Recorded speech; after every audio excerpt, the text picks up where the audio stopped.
कहानी है बिहार में बसे एक छोटे से गांव की, जहां के लोग खुशी खुशी रहना जानते थे। अपना अपना घर चलाने के लिए खेतों में काम किया करते थे और बाजार में छोटे मोटे दुकान लगाया करते थे। उसी गांव में एक किसान रहता था जिसका नाम बिहारी था। बिहारी बहुत समझदार और दयालु इंसान था। वो दिन रात अपने खेतों में काम किया करता और शाम के टाइम चुपचाप अपने घर चले जाया करता था। एक दिन बिहारी अपने खेत पे काम कर रहा था, तभी वो गुस्से में कहता है, आखिर कब तक मैं ये छोटा मोटा खेत में काम करता रहूंगा। मुझे जिंदगी में कुछ बड़ा करना है। अगर मैं ये छोटे से खेत पे ही काम करता रहा तो मैं जिंदगी में कुछ भी बड़ा नहीं कर पाऊंगा। मैं एक काम करता हूँ, कल ही सुबह दूसरे गांव में जाता हूँ और वहाँ एक छोटा मोटा ढाबा खोल लेता हूँ। शायद मेरा धंधा चल जाए। वहीं दूसरे गांव में किशोर नाम का एक आदमी रहता था जो कि अपने ठेले पर चिकन पकौड़ियाँ बेचा करता था।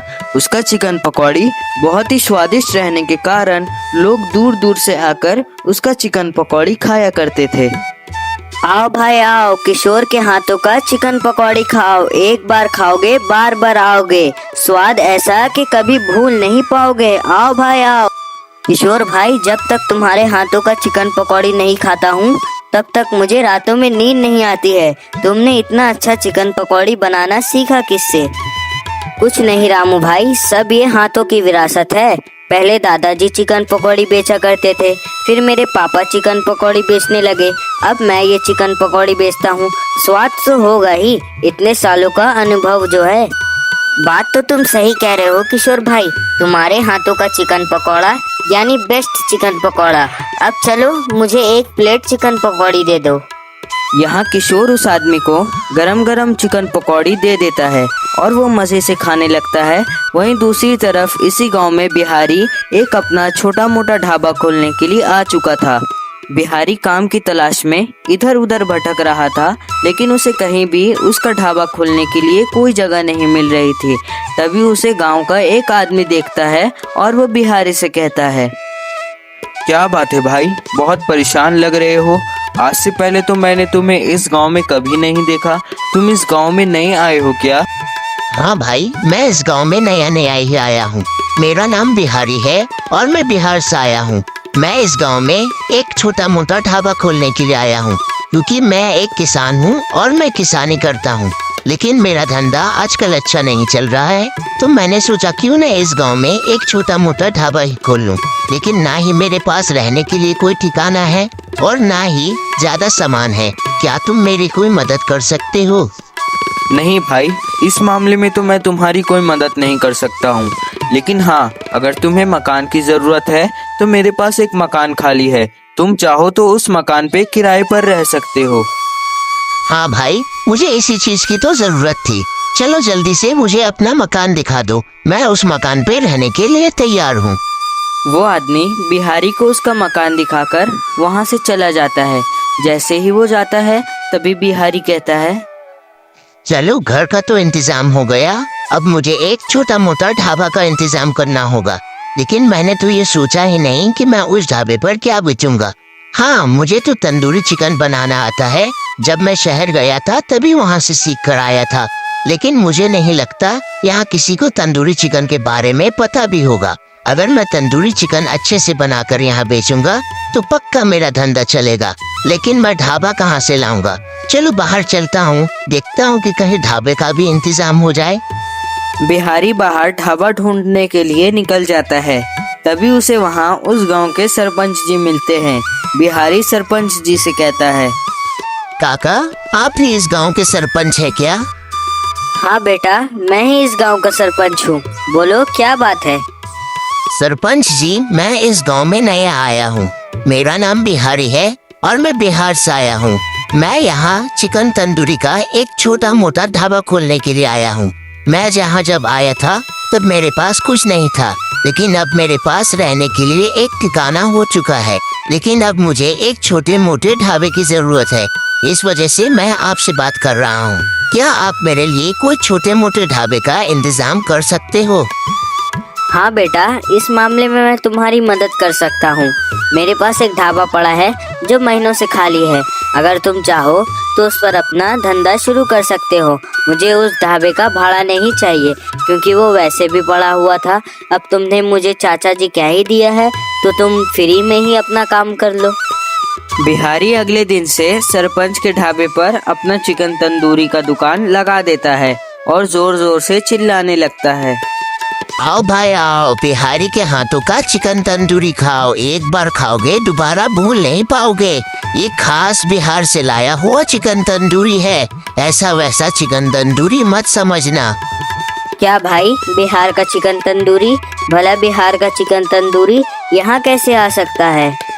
हाँ, बिहार का चिकन तंदूरी, क्योंकि मैंने बिहारी स्टाइल में ये चिकन तंदूरी बनाया है। खाकर देखो, अगर मजा नहीं आया तो पैसे वापस। बिहारी उन दोनों को चिकन तंदूरी दे देता है और वो लोग बड़े मजे से वो चिकन तंदूरी खाने लगते हैं।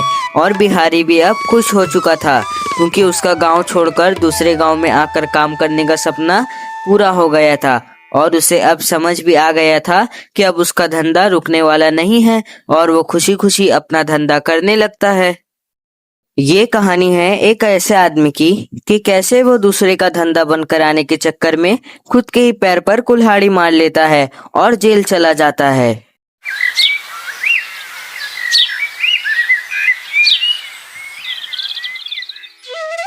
कहानी है बिहार में बसे एक छोटे से गांव की। गांव में मई का महीना था और भीषण गर्मी पड़ रही थी। लोगों का काम करना मुश्किल हो जा रहा था। फिर भी लोग अपना अपना घर चलाने के लिए खेतों में काम किया करते थे और बाजार में छोटे मोटे दुकान लगाया करते थे। एक दिन की बात है, गांव में काले बादल छा गए और जोरों की बारिश होने लगी। किसानों के सालों की मेहनत एक ही रात में बर्बाद हो चुकी थी। वहीं दूसरी तरफ गांव में एक ढाबा था जिसका नाम बिहारी का ढाबा था। बिहारी बहुत घमंडी और खड़ूस था। वो लोगों से हर वक्त घमंड में बात करता रहता था। भाई, मैंने तुमसे एक बार कह तो दिया, मैं अपना मटन चावल 250 रुपए प्लेट बेचूंगा। तुम्हें खाना है तो खाओ, नहीं तो निकलो यहाँ से। लेकिन बिहारी भाई, अपने मटन चावल का दाम तो देखो भला। 250 रुपए प्लेट भी कोई मटन चावल बेचता है? मैंने माना कि हमारे गांव में और कहीं ढाबा नहीं है, तो तुम इस वजह से ही अपना मटन चावल महंगा बेच रहे हो। हाँ भाई, मैं इस वजह से ही अपना मटन चावल महंगा बेच रहा हूँ। और क्यों न बेचूं, हमारे गांव में एक ही ढाबा है, वो भी मेरा ढाबा है। तुम्हें खाना है तो खाओ, नहीं तो निकलो यहाँ से। मेरा ढाबा, मेरी मर्जी, मैं जितना भी महंगा बेचूं। उठाओ उठाओ, हम गरीबों का फायदा तो तुम ही उठा रहे हो। लेकिन बिहारी भाई, मेरी एक बात याद रखना, तुम्हारा इस घमंड का नतीजा बहुत खतरनाक होने वाला है। अब मैं यहाँ से जाता हूँ, मुझे तुम्हारे हाथों का मटन चावल नहीं खाना। ये कहकर वो आदमी वहाँ से चला जाता है। वहीं गांव के दूसरी तरफ एक किशोर नाम का लड़का रहता था, जो वो भी किसान था। कल रात के बारिश में उसका भी फसल बर्बाद हो चुका था। वो अपने घर में बैठा कह रहा था, क्या करूं, उस कल के एक रात के बारिश ने मेरे महीनों की फसल बर्बाद कर दी। मैंने तो सोचा था उस फसल को बेचकर अपना एक छोटा मोटा इस गांव में ढाबा खोलूंगा, लेकिन लगता है मेरा वो भी सपना पूरा नहीं हो पाएगा। चलो, अब क्या कर सकते हैं, अब हाथ पे हाथ पकड़ कर तो बैठ नहीं सकते हैं। चलो बाहर चलते हैं, देखते हैं कि इतनी बारिश में भी लोग कौन सा काम कर रहे हैं। शायद मुझे भी कहीं कुछ काम मिल जाए। किशोर काम की तलाश में बाहर निकल जाता है। वो काम ढूंढ ही रहा था, तभी वो देखता है कि इतनी बारिश में भी एक पकौड़े वाला अपने ठेले पर पकौड़े बेच रहा है। किशोर उसके पास जाकर कहता है, अरे भाई, तुम इतनी बारिश में भी पकौड़े बेच रहे हो? तुम्हें बारिश की चिंता नहीं है क्या? बारिश की तो चिंता है मुझे, लेकिन अगर पकौड़े नहीं बेचूंगा तो मेरा घर कैसे चलेगा। मैं इसी उम्मीद में पकौड़े बेच रहा हूँ कि कोई आएगा और मेरे पकौड़े खाएगा। अगर मैं पकौड़े नहीं बेचूंगा तो मैं फिर क्या काम करूँगा। मुझे तो और कोई काम भी नहीं आता है। मुझे तो नहीं लगता कि कोई तुम्हारे ठेले पर पकौड़ियाँ खाने आएगा, क्योंकि तुम्हारा ठेला पूरा खुला है। लोगों को तुम्हारी पकौड़ी भींग भींग कर खाने पड़ेंगे। मेरी सलाह मानो तो तुम अपने ठेले पर एक छाता लगा लो, जिसकी वजह से लोग भी तुम्हारे ठेले पर आने शुरू हो जाएंगे। क्या कह रहे हो भाई, मेरे पास खाने तक के पैसे नहीं है और तुम कह रहे हो कि छाता खरीद लो। मैं कहाँ से छाता खरीद लूँ, मेरे पास तो पैसे ही नहीं है। ठीक है भाई, तब तुम लगे रहो। मैं भी बारिश से बचने के लिए और अपना घर चलाने के लिए कोई काम ढूंढ रहा हूँ। इस वजह से मैं अब चलता हूँ, नहीं तो मुझे देर हो जाएगी। ये कहकर किशोर वहाँ से चला जाता है। किशोर काम की तलाश कर ही रहा था, तभी उसे गांव के सरपंच जी मिलते हैं। सरपंच जी किशोर से कहते हैं, क्या बात है किशोर, बहुत परेशान लग रहे हो। अगर कोई परेशानी है तो मुझे तुम बता सकते हो। क्या बताऊं सरपंच जी, आपको तो पता ही है मई का महीना चल रहा था और गांव में कितनी गर्मी पड़ रही थी। मैंने सोचा कि इतनी गर्मी में फसल उगाकर बेच दूंगा और उनसे जितने भी पैसे मिलेंगे उनसे एक छोटा मोटा ढाबा खोल लूंगा।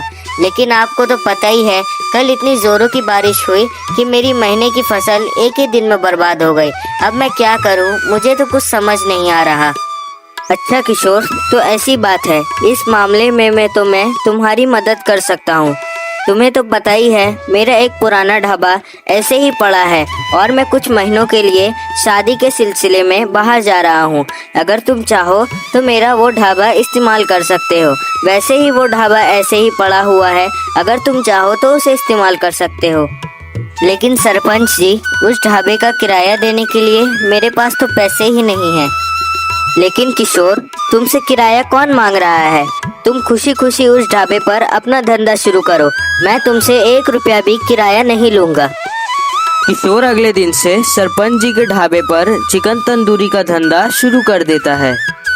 अरे भाई देख, किशोर ने क्या बनाया है, कितनी अच्छी खुशबू भी आ रही है। चल ना एक बार ट्राई करते हैं।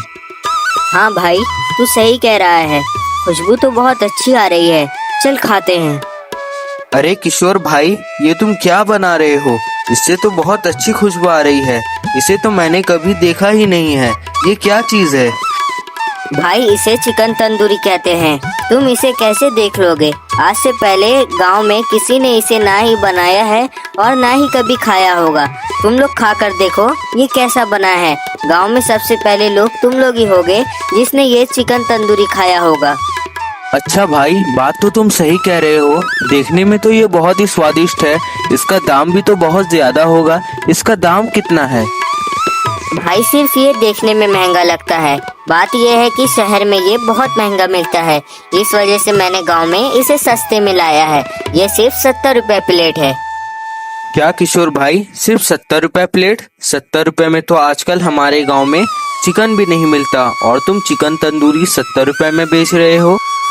क्या करूं भाई, अगर मैं चिकन तंदूरी महंगी बेचूंगा तो सिर्फ अमीर लोग ही खा पाएंगे। इस वजह से मैंने इसका दाम ना ही ज्यादा महंगा और ना ही ज्यादा सस्ता रखा है, जिस वजह से सारे लोग ही इसे खा सकते हैं। वाह किशोर भाई, तुम्हारी सोच बहुत अच्छी है। अब चलो हम दोनों को जल्दी से 1-1 प्लेट चिकन मसाला दे दो। बहुत जोरों की भूख लगी हुई है। वो दोनों चिकन तंदूरी बहुत मजे से खाने लगते हैं।